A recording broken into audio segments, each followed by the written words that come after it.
the road with another powerful episode of Truckers Voices. Join us tonight as we bring you real stories, real conversations, and real voices from the heart of the trucking industry. From the highways to the home front, we're shining a spotlight on the men and women who keep America moving.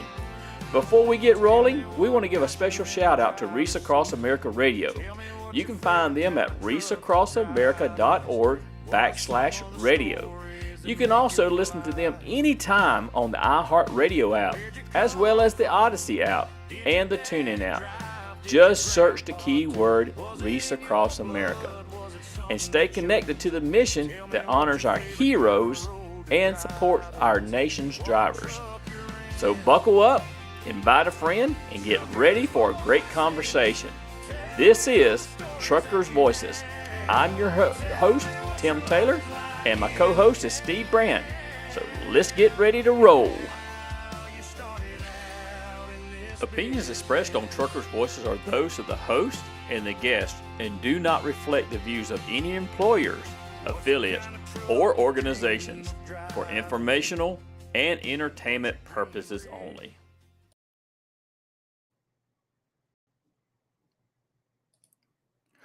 Well, good Thursday afternoon, everybody. How y'all doing out there in trucking land? We're so glad that you are joining us here on Truckers Voices tonight. We got a special show lined up for y'all. As always, we have that special show lined up for our listeners because you know what? Our listeners are the best listeners in the world, and they come to Truckers Voices to find out stories about those truckers that they know, how they got into the trucking industry, some of the accomplishments that they've achieved, and, just some pure good fun questions sometime. But just to let you know, I've got a special guest for tonight, Mr. Jim Fisher, and he's coming to us live from a remote location. I'll let him tell us all about that. But we got a good one lined up for you. So y'all hold on. Let me get Steve-O in here, and we'll just get this thing rolling here in just a minute. We're a little bit late, but hey, you know what? As long as you're here and we're here, that's what counts, okay? Steve-O, come on in here on your theme song, Steve Brand, everybody. Rolling and riding dirty, baby. But it's been a hot dirty.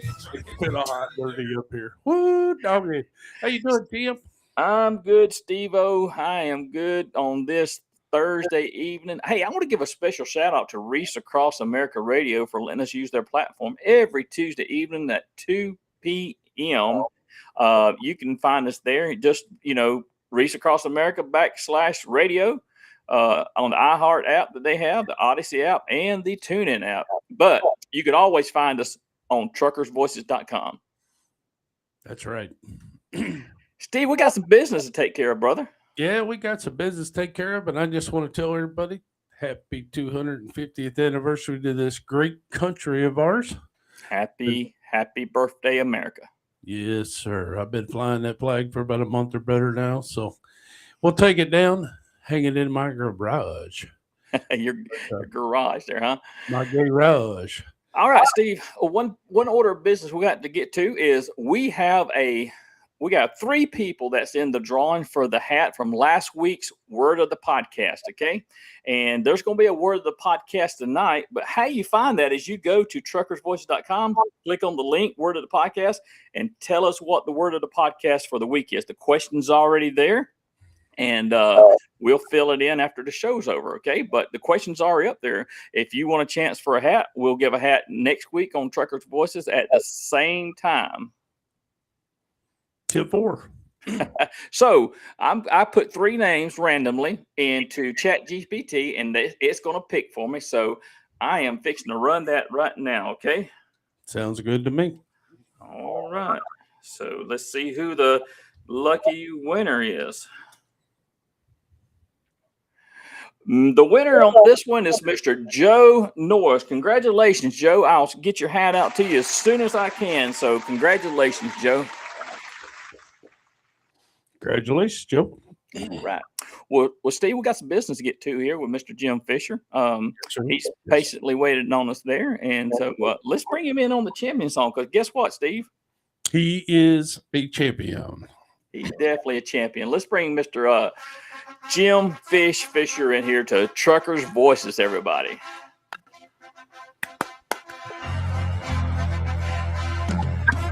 All right, Jim. So good to see you here, brother. Nice to see you. We finally got it going. We are up and going, brother. I got you on the big screen now. So, me and Steve, we're on the little side of things, but we want to put you on the big side of things. And you know what? You're a champion in our eyes because you come on Trucker Voices, but we know that you're a champion in your own right also. Well, thanks for having me. Absolutely. Well, I'm going to back off the mic because if not, I can eat this mic up all night long. I'm going to let Steve jump in there and start out with some questions. Let's find out about you and let's find out what you're doing now and everything about you. Jim, thanks again for coming on. Thanks for having me.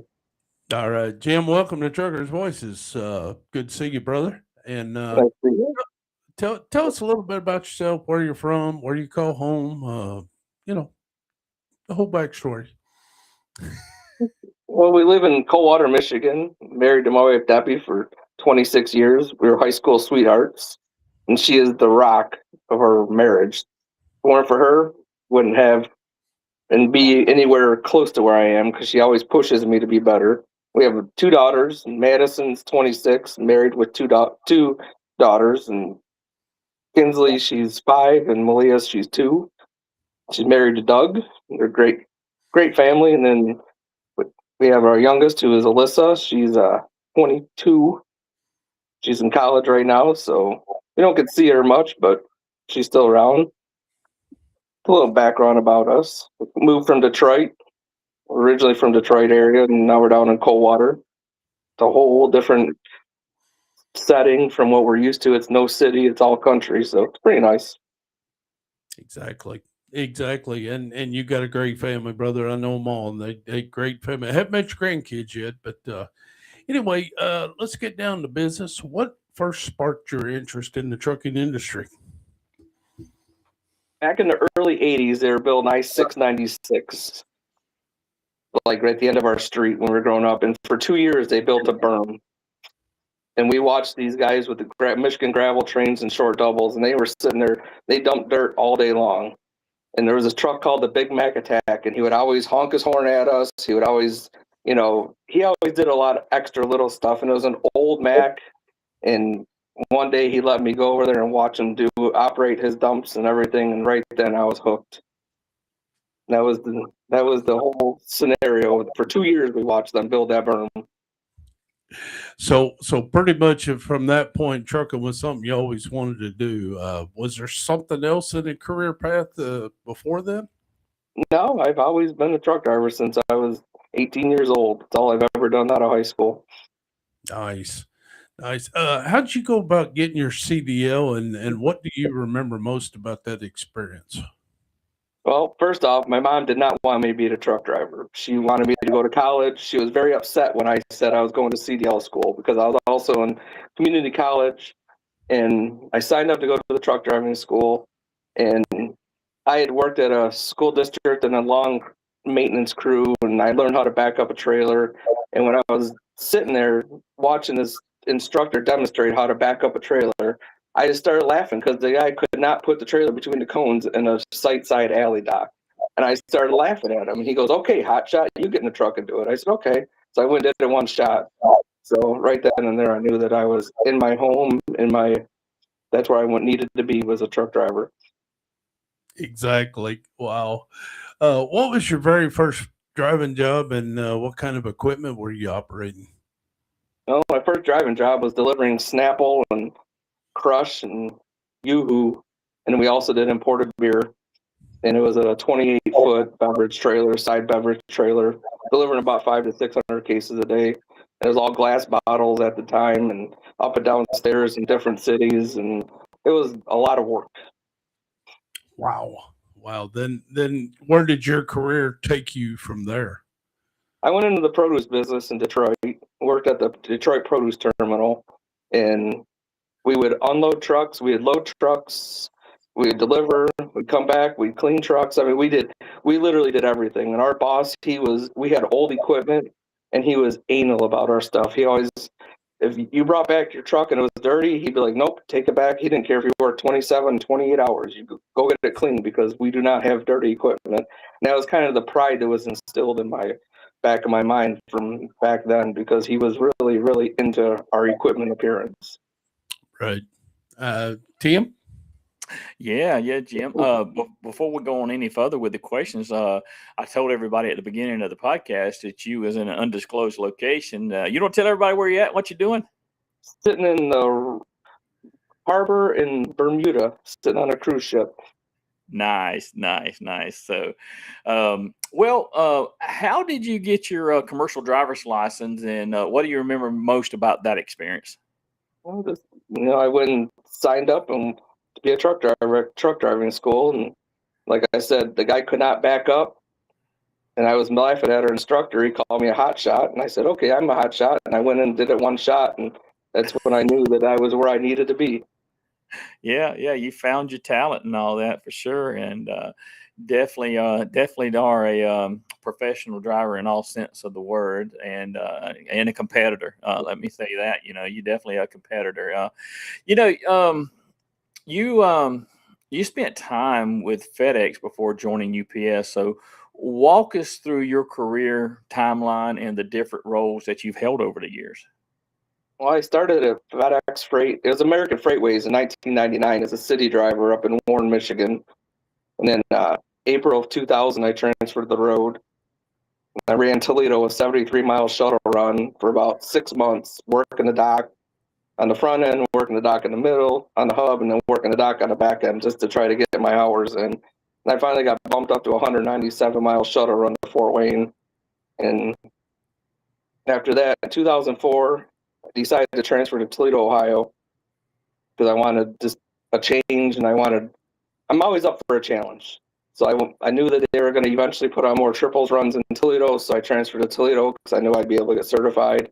And I ran triples for a couple of years, and then I helped them certify drivers. I went to Fargo, went to different locations, helping people get certified for LCVs, and it was kind of like the infancy of the LCVs at FedEx Freight East, pretty much, until they went nationwide. Okay, so most of our listening audience will know what you're talking about when you talk about LCV. So for those that don't, can you tell us what LCV is? 3 trailers, triples, or Rocky Mountain doubles with a 48-footer and a 28-footer traditionally. And they run them in the Midwest, upper Midwest. So yeah, and if you ever get passed by one of them, that's a lot of equipment coming by you for sure. And if they wiggle a little bit, don't get nervous. That's right, Jim. That's right. So I'm going to back up just a minute. Was FedEx your very first driving job? No, I had about 3 driving jobs for FedEx. Okay, all right. So can you tell us what your very first driving was and what the equipment was that you was operating? It was delivering Snapple, and it was a 28-foot side load beverage trailer. Okay, with the doors that go up, you had about 4 or 5 on each side. We had 6. We do about 600 cases a day. Okay, all right. You and I got some similarities because I drove for Pepsi Cola for about 2.5 years. So when with those same beverage wagons. So when I and I'm not going to talk too much about myself, but man, when I moved from rolling drinks in and stuff like that to my job that I'm doing now with the LTL company that I'm with, man, I tell you what, I was like, ooh. I was really working hard at that other job. This one's not so bad. Yep. So how long have you been with UPS, and what attracted you to UPS?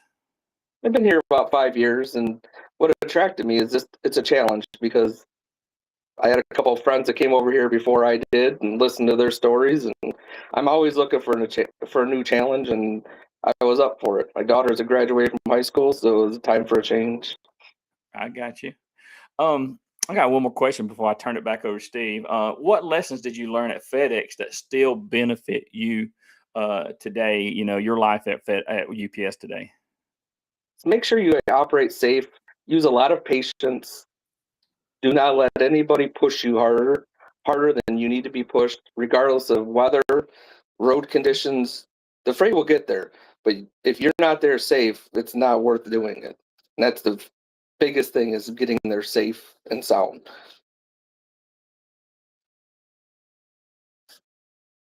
Got to unmute myself. Okay, Jim, you've been with UPS for 5 years, but you're a team driver, correct? Correct. Okay, so you have a second wife. Oh yes, Miguel Corral. Let's put it out there. Miguel is my other wife. I love it. I love it, man. I love you, Miguel. If you're listening, brother, I love it, man. I love the videos y'all put out.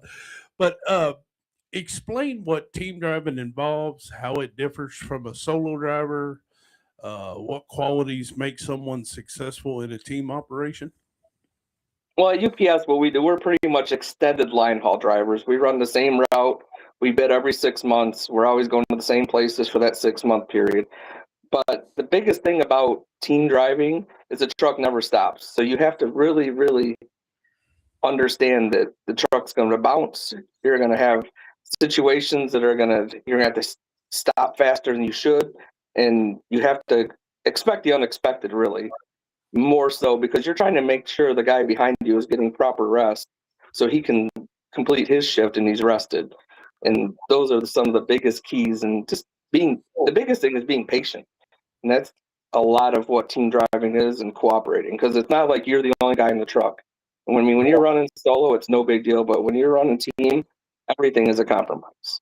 I mean, taking showers, everything. Yeah, and you got to be somewhat organized because you got your stuff, he's got his stuff, and then when you guys switch drivers, you need to position your stuff. So that's why I was kidding when I said your other wife. I mean, it's like a marriage.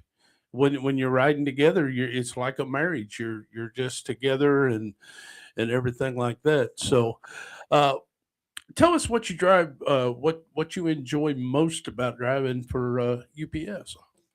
Waking up in a different section of the country, different region, there's always a new challenge.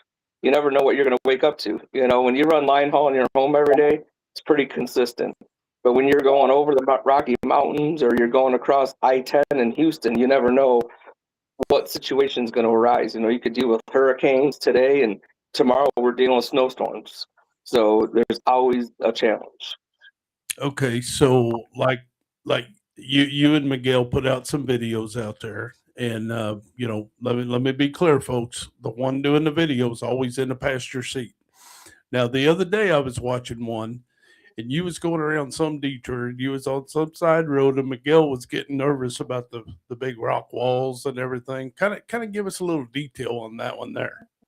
We were going to the Rocky Mountains. We were in Glenwood Springs, Colorado, and there's a wildfire, and we were in between where they shut the road down and where the road had to be closed down. So they sent us off on these 2-lane roads, and there were literally, you saw the video, there were rock walls, and you just have to be patient. He was laughing about it in the end, but he said he was glad I was driving, not him, because there's no room for error. You really have to be on your A game at every turn when you're doing that kind of thing.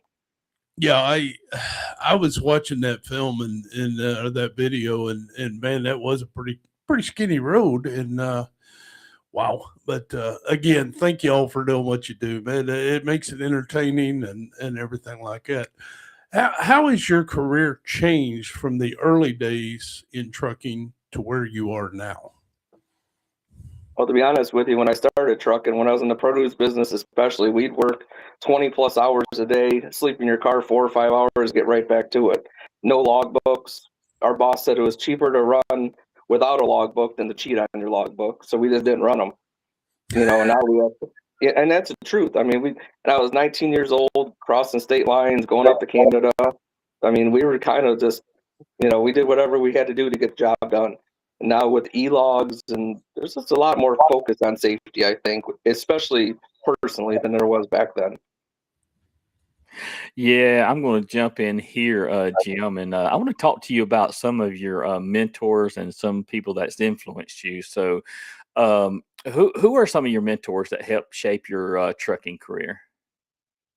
Fred Whiteley was a huge impact on my career. From when he was a road driver manager to becoming a safety guy, he was always giving me advice, and he was always giving me real advice. He was, the best of the best right there when it comes to safety, because he understood what we did. He was a driver. He's done it. And there's a lot of people in those positions that don't understand as well as Fred did. And he was always right there whenever I needed advice, I had a question, and he would always give you the truthful answer. Sometimes you didn't like what he said, but he would always give it to you. Yeah, and that, sometimes that's the best advice that anybody can get, and and if they'll just realize that it comes with constructive criticism, and a lot of people, if they realize that, they can actually build off that. I've got those folks in my life that have been mentors over the years that's helped me out. Was there someone who encouraged you to compete? In the truck driving championships? Steve Brand's going to know this guy, Dave Childers. One day I was complaining we couldn't get a weekend off because they were all blacked out. He goes, "Hey, sign up for this sheet." He goes, "Well, sign this sheet." He goes, "We'll take you to Lansing, Michigan, and you can do the truck rodeo." And I'm like, "What is it?" He goes, "I'll just show up. I'll help you out." When I got there, I didn't even know there was a book, but I got the weekend off with my family. And that's really how it started. I think we got a lot of them weekend warriors that still try to compete there, right? Yeah, but from day one, from the first time I got done, I was like, I'm hooked. We had 25 people in my class. I finished 12th. I'm like, I can do this, and then just built from there. Jim, tell me what hooked you about it. I mean, do you have a competitive spirit or a competitive nature? What actually hooked you about the TDCs? The competitive spirit, the competitive nature, and just the camaraderie you build within each other. Everyone's like-minded. We all want to be better, and you want to remain safe so you can continue to compete. So those are the biggest things. Just the friendships you build. I mean, they're lifelong friendships, and everyone talks about the family reunion, and unless you're involved in it, you don't understand how true that is. Yeah, and you mentioned that Jim Whiteley was your mentor, and what advice from him that still sticks with you to this day? Driver, think. Right there, that was Fred Whiteley. Think, Fisher, right here. He goes, use what's between those ears. That was his advice all the time to me. I got you. I got you. Well, I'm going to ask you one more question. I'm going to let Steve jump back in here. So, if you could actually, and I think I might know the answer to this, but if you could thank one person for helping you become the driver you are today, who would it be and why?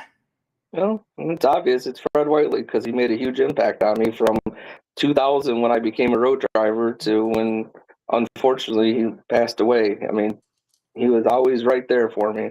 He saw my daughters grow up from babies to adults pretty much, and he was always a good guy.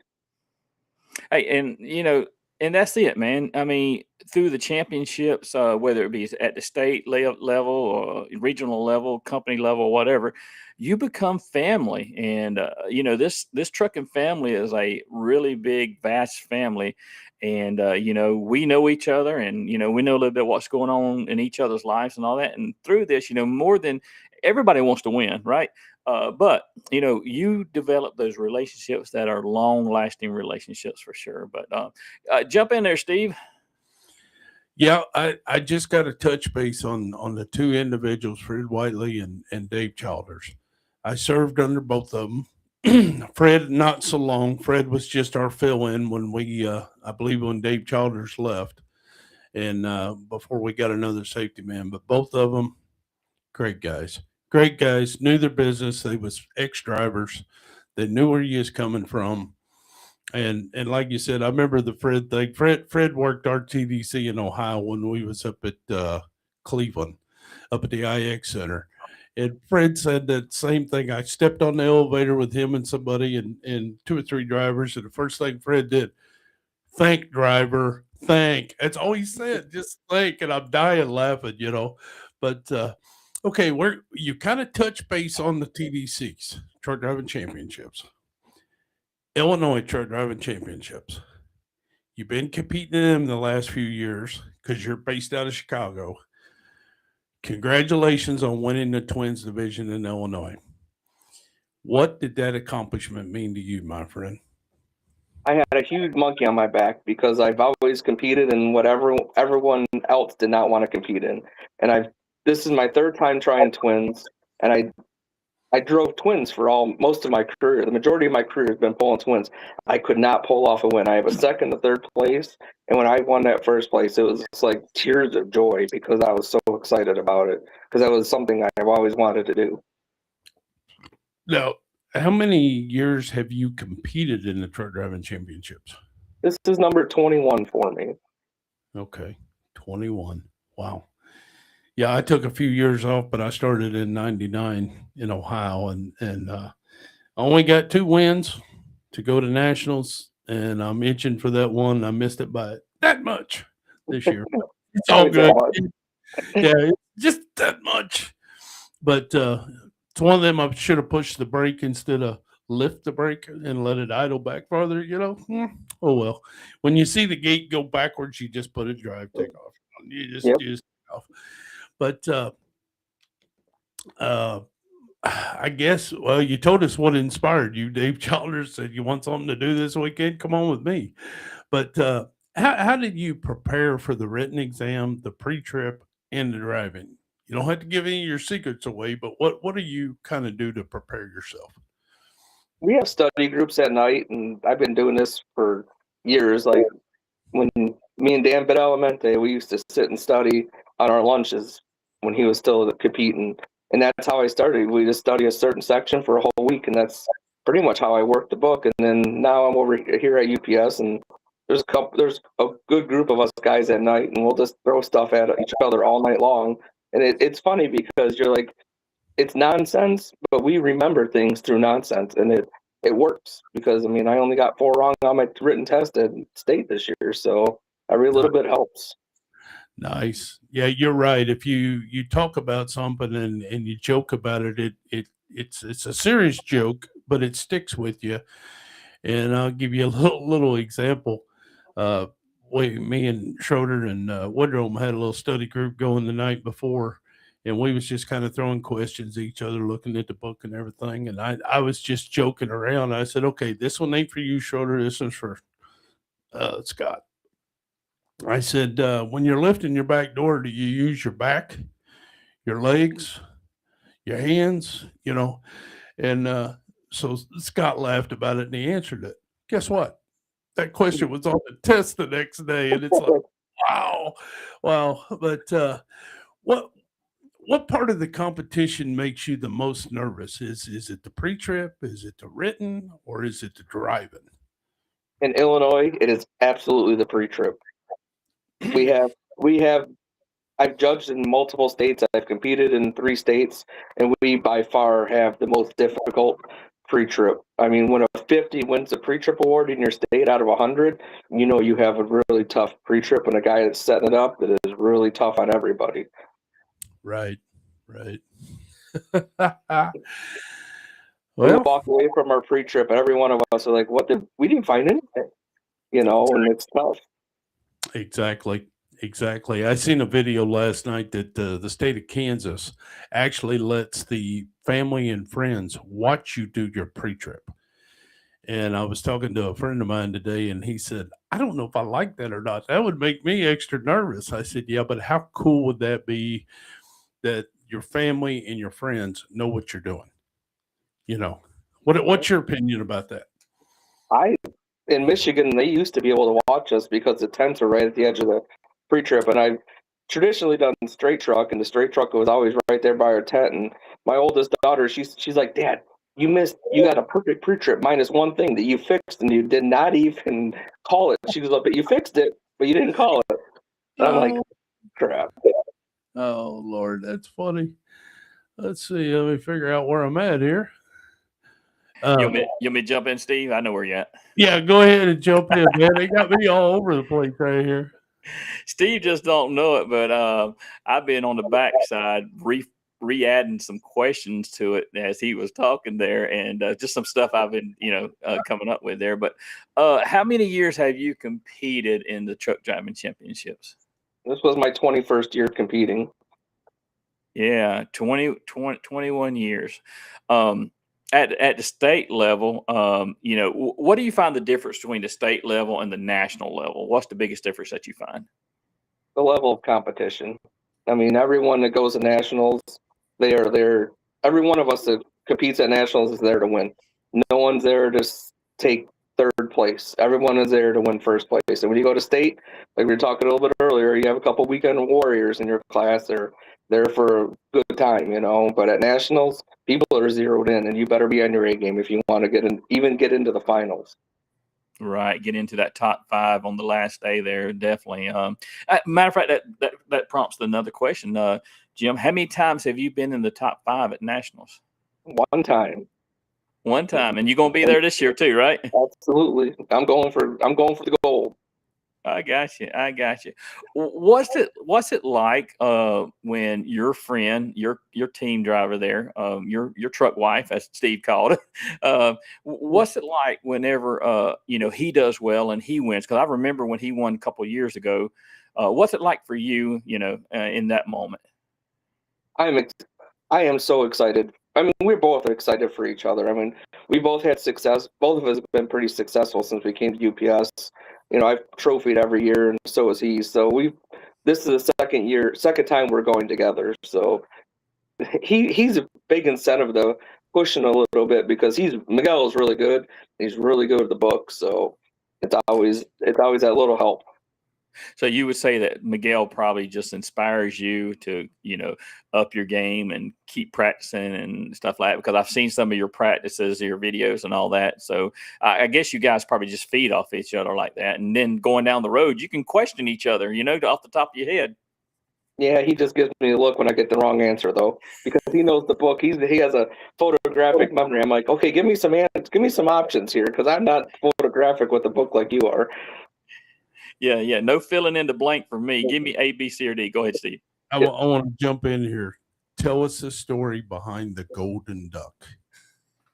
The first year we competed with UPS and made it to nationals, we have our driver from Illinois, and he's very involved. He's retiring this year, Paul Barnes, and he gave everyone the first time competing at UPS, he gives you that rubber duck.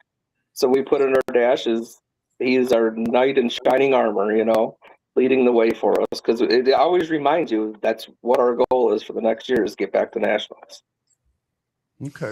All right. Yeah, we had Paul on the show. Great guest. Yeah, absolutely. For sure. Jim, how do you prepare for the written exam? I just talked about that just a little bit, the pre-trip inspection and the driving course, just kind of for our listening audience who don't know, we all three know what it takes, but just walk us through that if you don't mind. Through the written test? The course and the pre-trip. Yeah. Well, the course we practice probably about 4 or 5 times before. We have all of us put our minds together that have had success, and we lay out a course. We set up 2 courses, and you run one. Part of the group runs one course, the other part runs the other course, and then we flip-flop, and we try to make them, per Tim Benasiak, Mr. Clean, we try to make them so they can be run both ways. So you get 4 courses out of 2. And we usually do, in the weekend before TDC, we do a back-to-back, which is usually about 14 or 15 hours out there on that pavement, trying to get prepared for state. Yeah, you definitely sleep good at the end of the day after you practice like that. If you start at 8 o'clock in the morning and go all the way up until 5 or 6 o'clock in the afternoon. Yes. Because you probably get like more than your steps in for the day doing that. Jim, do you have a specific study routine or practice regimen leading up to the competition? I am horrible with the study routine. I pretty much listen to 1 hour of the audio a day, and I listen for 1 week. I listen to the same 1 hour block, and then when I complete that, I read through it on Friday night before I start my day, and then I start on the next one on Monday night. That's pretty much how I do it. We bounce questions off each other, but that's my study routine. I got you. Nobody's told you the secret yet? No, I learned that from Jim Emerine. He told me to start the first hour you're driving, turn everything off, your radio, everything, and listen to that 1 hour. He's like, and it'll sink in more every week.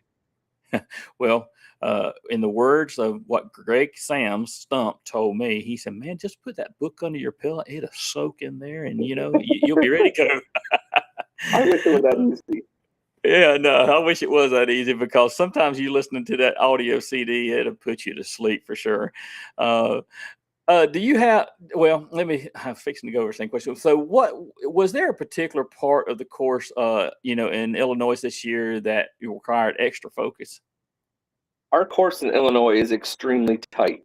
I mean, I think we have about a third of a nationals course in dimensions, and we don't have any space in between the two alleys. And I mean, if when you're in one problem, you better be looking at the next problem, because if you're not looking at the next problem, you're going to miss it. That's how tight we are. I mean, it's extremely tight. It's tighter than nationals, and that was the one thing you really have to think about is your position where you're at now. Where am I going to end up in 3 problems later? Because that one Yeah. position, that first problem could really mess you up on 3 problems later. Yeah, and that's something that I'm still learning is to kind of think ahead, and go for one problem and then kind of already thinking about how to set up for the next problem for sure. Um, when you realized that you had won the Twins Trailers division this year, what was going through your mind? Oh my goodness, I finally got that monkey off my back, and I get to go with all my buddies. I got you. And you did it with 2 trailers, sir, right? Yep. And they were still there when I got done. There you go. There you go.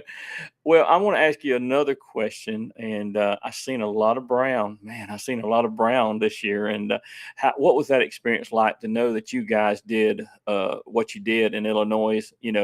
As UPS, I did see a little bit of purple there, but I see mostly brown. It was a great feeling. I mean, we have a great group, solid core group, and we're trying to help everybody. So you got to think about yourself. It was a great feeling because our solid core group, we all won, and we're all going to national together, which was a goal that we set last year. Exactly. Okay, I'm going to kind of twist things around a little bit here. Shift gears, as we call it. Okay, everybody knows you as Fish. I know you as Trash Can. Okay, so kind of give us the story behind the nickname. It started at Trash Can and it ended up with Fish. Well, I started with Trash Can because when I got my first road bid, I had an awful Smurf truck, which we all know what those are.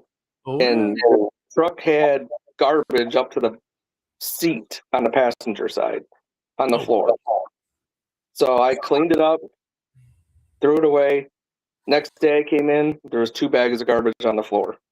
So after about a week and a half, 2 weeks of doing it, I'm like, I feel like a garbage can, and this one guy pigeon, he's like, okay, trash can.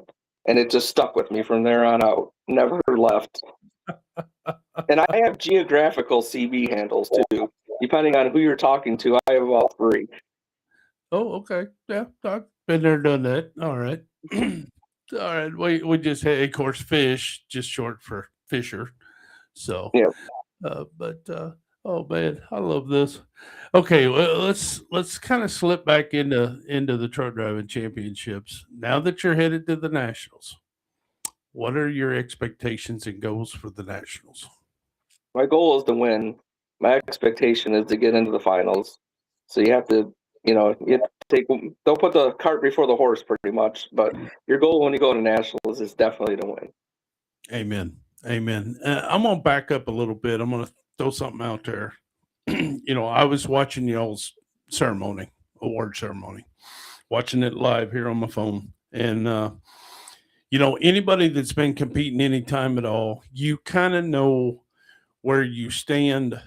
You know what you had in the back room. You know what your competitors had, kind of, sort of. And then you see the green flags or the red flags or whatever. So when they're calling third place and it's not you, and then they call second place, and that's the guy that you think you was beat by, did you feel pretty comfortable when they called second that you had first, or was you still teetering of, oh crap, I got fourth? I had a really good run. I had a really good feeling that I was in the top 3, and when they didn't call me in the second or third, I knew that I had a really good feeling that I had won. And my wife, with her reaction to second and third, she's very superstitious and she's very good at calling out who won. And she'll tell me, she's like, you didn't do good. And I know I didn't do good. But this year, she was like, you did really well. And I came off the course. I had a really good feeling. Right. Okay. Well, my boy Will, and he won first this year. He's taken third. He's taken second. He's gotten fourth in twins. Be easy on him, brother. Be easy on him. No prisoners after we get to Pittsburgh. Exactly. I know what you're saying. Okay. You've competed at the highest level for years. Is there one mistake you made early in your TDC career that actually made you a better driver? Because when I used to punch my ticket, the few times I punched my ticket before, I would say, okay, I'm going to nationals. And I kind of like practice, but not put any heart into it. And now I'm like, why was I like that? Because I always question if I was as good as the next guy. And I know I am, because once we get there, everybody in your class has every chance to win and is good enough to win. You have to get it in your mind that you're good enough to get to that point. Okay. Well, before we set the brakes on this TDC part, what advice would you give drivers who may be thinking about competing for the first time? I would tell them, go in and get advice from everybody. Listen and talk to everybody that competes that's in your circle, and have them help you. And do not discount any advice they give you, because everyone has a little bit of everything that builds your routine on everything, and that's the best thing you can do. And it builds the camaraderie, makes you want to be a better driver. Okay. Yeah. Yeah. Again, before I pass the mic over to Tim and he changed the subject on us, again, congratulations to you. Congratulations to Miguel. Congratulations to everybody that won in Illinois. Man, you guys rocked the world. I loved I love the banquet, and everything's cool. You're president of Illinois Trucking. He's a good man, Matt Hart. I've worked with Matt before, and Matt's a real good guy. So thank you, Jim. Linda, who our chairperson is, she's a wonderful woman. She does a great job organizing our TDC. She does a wonderful job. Nice.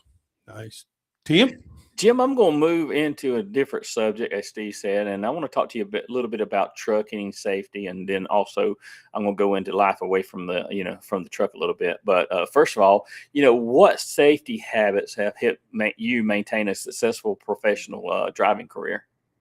The first one is being patient.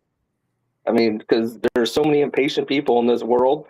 Being patient is the key to success. And also doing a good pre-trip and not leaving. If something's wrong, get it fixed before you leave on your trip, because that is the truest foundation of a safe trip, is leaving knowing your equipment is in great shape. Yeah, and that reminds me, I did a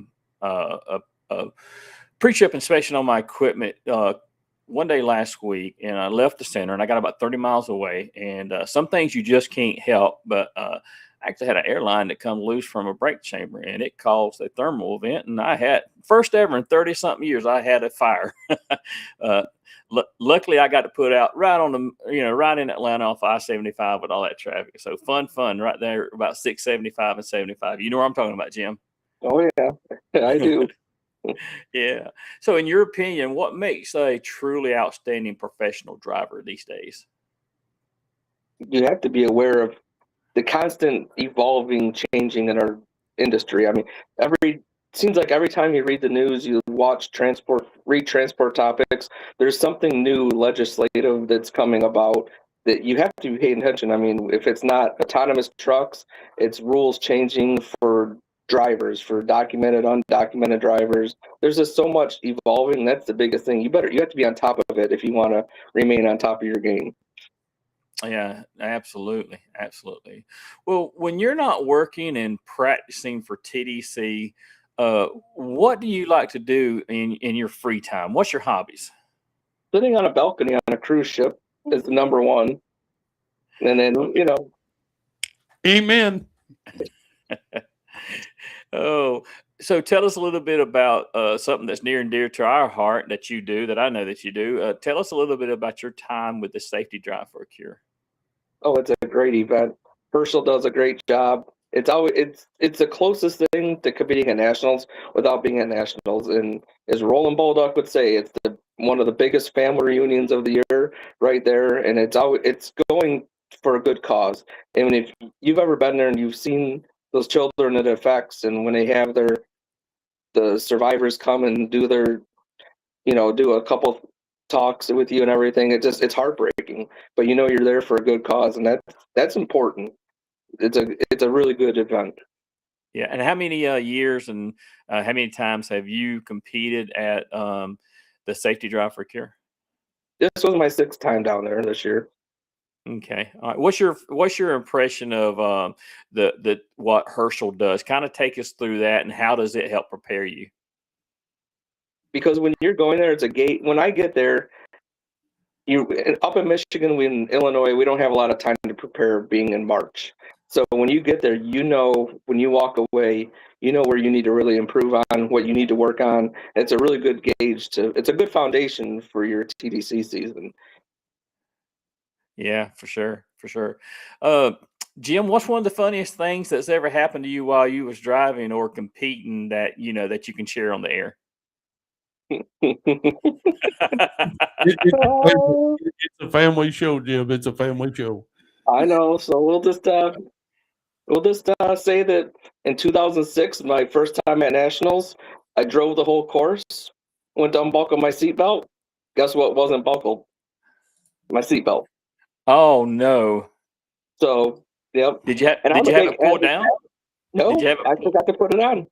My nerves. And Yeah, I I was get it. like, and I'm a big advocate for seatbelts. I mean, seatbelts on. If the vehicle's moving, you wear your seatbelt. And my nerves got the best of me that year, and I was like, holy cow, I did not put my seatbelt on, and it took me down like 15 spots in the places. Yeah, yeah, and that brings back to memory something that happened to me years ago in Georgia, and I haven't done it since. But man, I did a great job on the pre-trip, and I was walking away, and normally the judges, they'll at least say good job or something like that, whether you did good or not. He didn't say nothing when I walked away. I was like, and then I got thinking about it. You big dummy, you didn't call defect. You named what the problem was. You didn't call defect. How many people has done that? Oh yeah, there's a lot of us. Yeah. Yeah, for sure. I'm going to let Steve kind of pick up on a couple of questions here. And we are getting to the post trip part of the show here. So, we got several more questions to go, but we're going to start winding it down here in just a few minutes.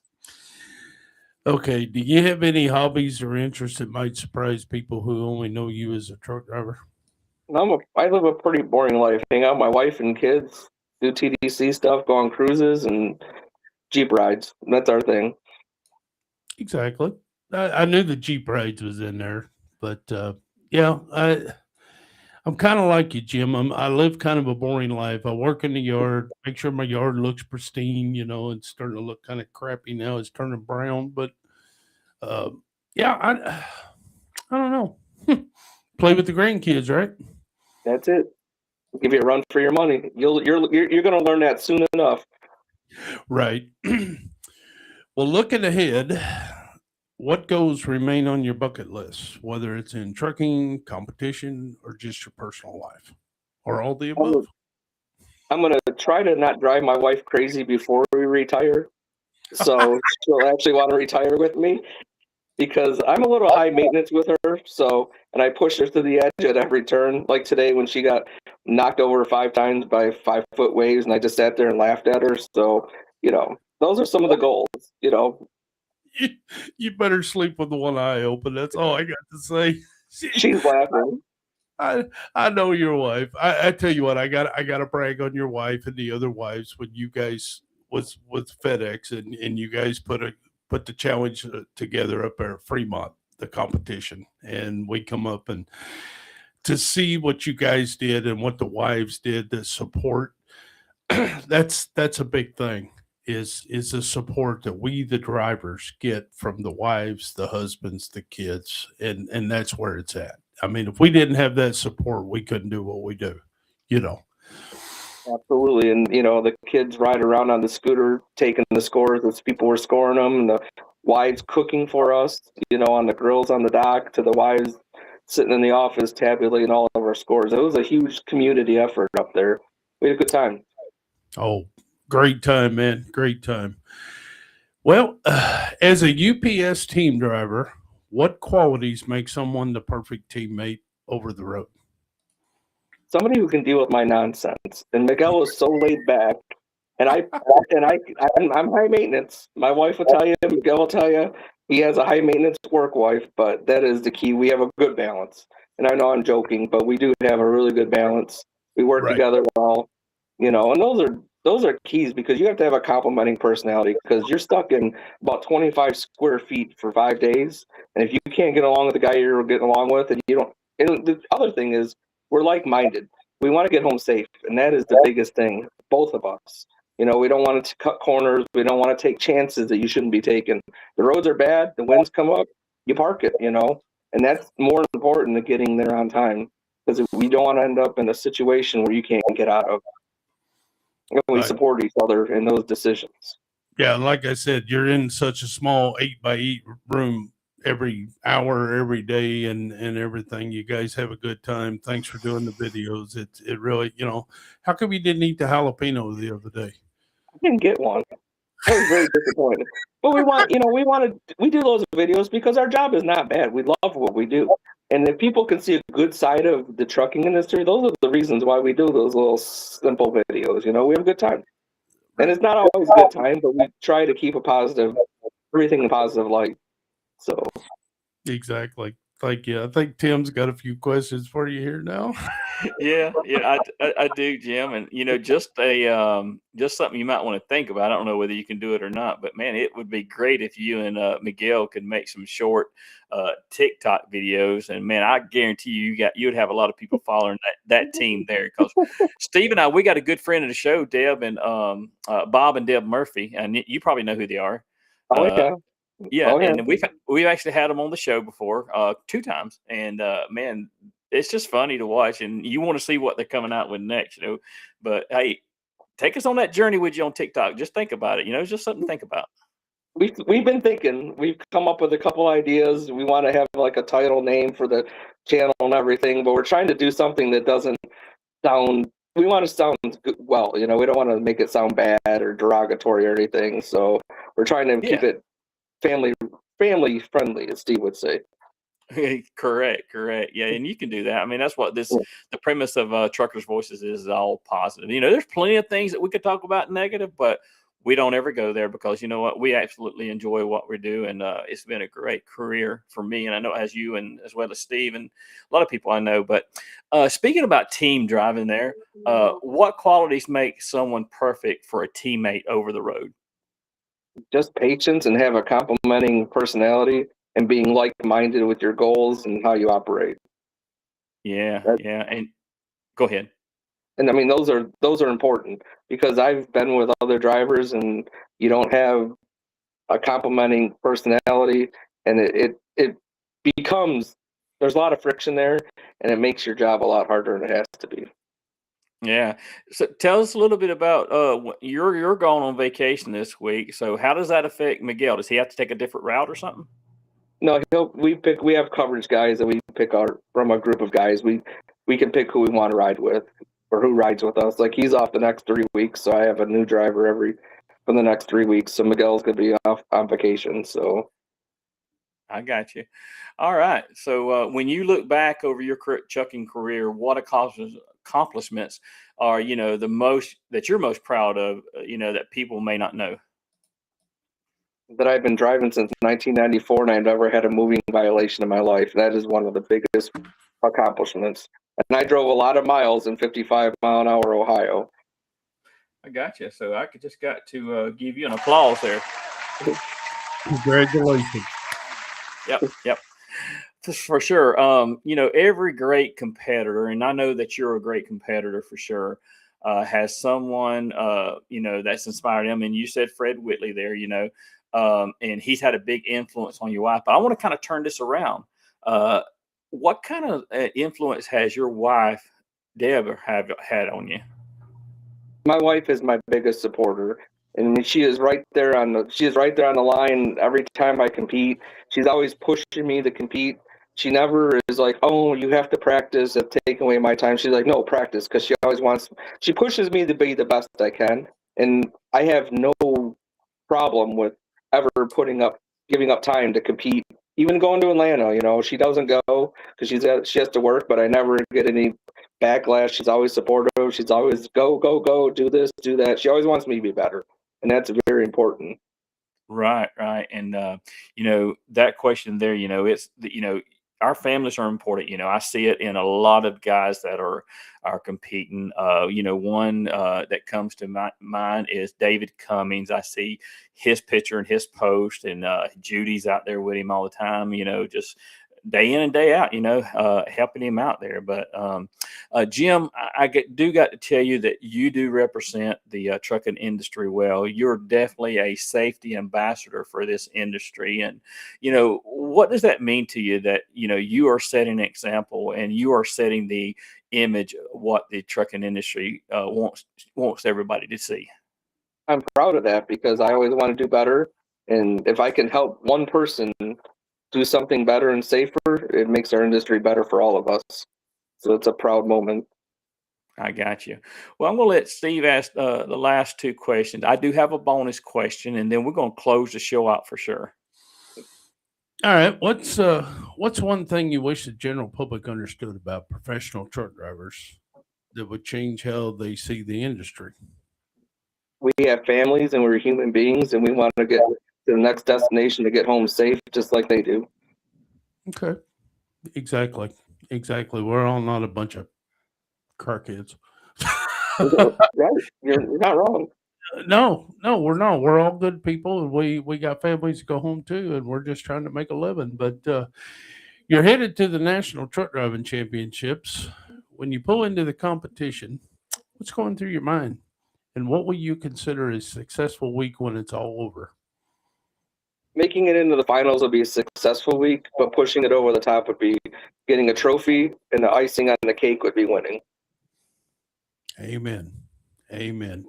Tim's got a little bonus question here for you. Put it on him, Tim. All right, Jim. So, if UPS could give you a fully paid week off and you could spend it anywhere with any truck driver, all right, past or present, who would you choose? Where would you go? And what would you do? Okay, I'm going to use Miguel Corral's words. So we're going to clear that up. I would go on a vacation with Miguel Corral to his motherland, which is Mexico, because he talks so much about it. That's where I'd want to go and who I'd want to go with. I got you. Well, Jim, we're closing it out. We're post-trip in Truckers Voices. We're going to make sure everything's ready for the next show. And the way we do this is we want you to give everybody a word of advice and a word of safety to the listening audience. Everybody, do a good pre-trip because that is the foundation of your safe day. If you have something wrong with your equipment, it could you could have a breakdown going down the road. So build that foundation right off the bat, and it will give you a good, clear mind for the rest of your day. Right, exactly. Good words there for sure. I want to remind everybody that there was a keyword of the podcast tonight with a question there.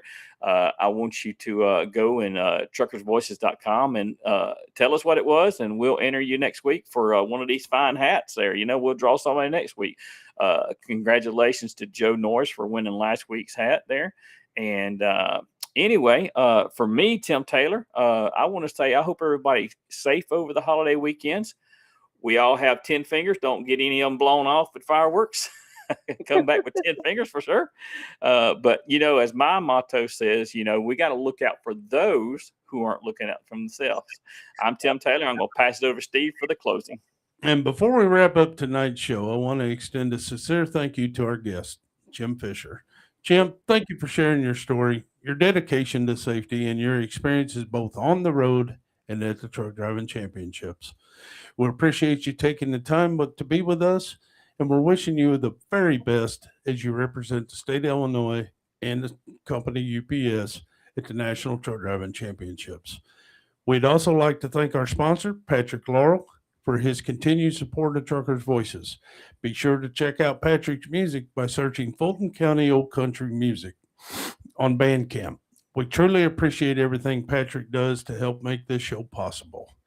And thank you to everyone who tuned in tonight on Facebook and YouTube. We appreciate each and every one of you for supporting the show and helping us recognize the professional drivers who keep America moving every day.